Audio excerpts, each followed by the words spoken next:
Welcome to the MMA show. I'm the Muscle Mole. Master Wang. Patrick Swayze. Okay, as you can see, Master Wang's looking as good as ever. Pretty lean, pretty good. Handsome motherfucker. Good. That's Ackleberry Coffee. You can get that from facebook.com/West Coast MMA. Nice one. Okay, back to the important stuff. UFC 148. Long awaited rematch. Anderson Silva versus Chael Sonnen. Master Wang, tell me exactly what's going to happen. What exactly is going to happen is, as we've seen at UFC 147, we believe in wrestling. B4DCP was out there, he's seen what's going to go down. It's Chael Sonnen. We're talking, instead of being 4 rounds and 90% of a round to take a beating on Anderson Silva, he's going to do the same, except this time there's not going to be getting any caught via a submission. It's going to be the same kind of fight, dominant wrestling performance, loads of pressure, loads of punches, loads of effort, except no submissions from Anderson Silva this time. I think the pressure's all on Anderson Silva, first of all because he did get it put on him for such a long time. He's not lost since, I was looking at his record, since the 31st of December 2004. That's taken out the disqualification. I mean, that's such a long time, 15 fights. Having said that, since he fought Chael Sonnen, he has fought twice since then, Akami and Belford, and he finished them both pretty dominantly. Having said that, I think he might have the fear factor here. Olympic alternate, NCAA Division 1 wrestler. I'm not sure he deserves another shot at it. He's only fought twice, admittedly against Bisping and Brian Stan, but I'm not sure if he's done enough to merit. I don't think he has, but the fact of the matter is, every great fighter has a piece of kryptonite, and Anderson Silva, it was Travis Lutter, and now it's Chael Sonnen. So I think Chael Sonnen can do it.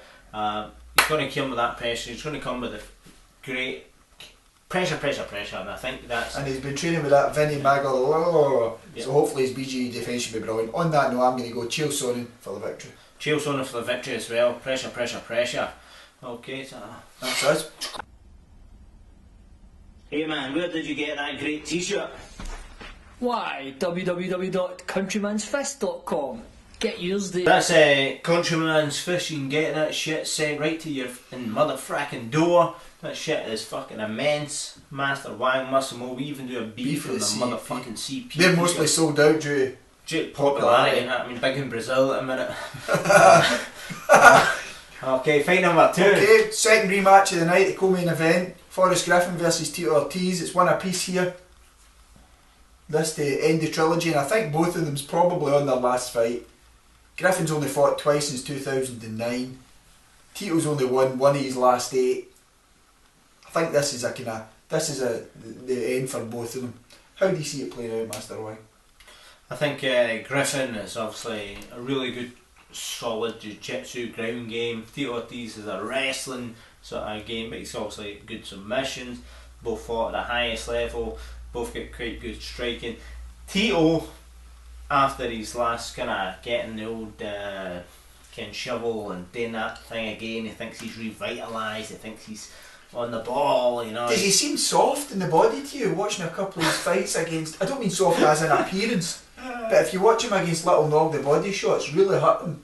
Rashad Evans need him, it seemed to really hurt him. I'm not saying it wouldn't hurt us, but you don't often see professional fighters reacting that way. And I don't remember him ever being like that before. I don't know if he's getting to a stage now. He doesn't want to take that punishment. Or he just can't take that punishment anymore.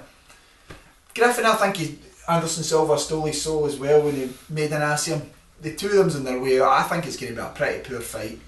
I don't think Griffin deserves half the fights he's had. He's had Franklin, Rampage, a lot of big name fighters. I don't think he should have had. I think Stephen Bonner's about the same level as him. In fact, I thought he beat him a couple of times, and he's not had half the fights that Forrest Griffin's had. So I think instead of feeling sorry for him, so he should feel fortunate he was a champion at one stage.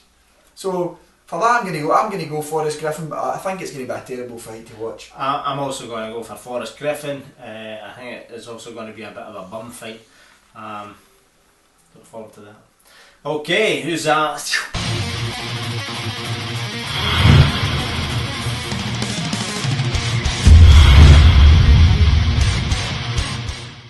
That's Hell energy drink gives you power like hell, and plenty of sugar and plenty of caffeine. Next fight, we're going to do like a double fight, one on top of the other. Just quick, rapid. Kung Lee versus Patrick Cote. Kung Lee, second fight in the UFC, coming off a loss to Wanderlei Silva, fighting Patrick Cote. One time fighting for the title, leg fell off. I was like, fucking, did you see that shit? Did you see that shit? That was Kung Lee, by the way. That was actual Kung Lee technique we're seeing here. 20 years of Taekwondo right there. Patrick Cote won 5 fights, got a title shot, injured himself, lost 3 fights and get the billet. Won 4 outside the UFC and he's back now. Hope he's going to do well. I think he'll beat Kung Lee. But Kung Lee did relatively well against Wanderlei Silva, but he's going to be fighting a much more technical striker than Cote. And I think if it came to it, Cote could probably own him in the ground. Although his takedown defence is good. For that reason, Patrick Cote. Just for the fanboys out there, obviously I know that Kung Lee did not do Taekwondo, he done Sanchu. Okay, so just pipe down. I see you getting angry at your YouTube screen.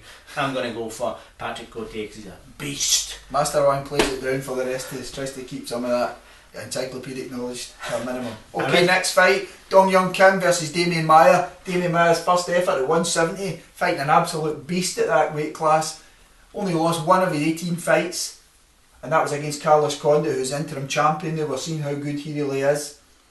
Judo's going to play a big part in this. Yeah. I think Dong Young Kim's going to be able to keep it standing with his judo.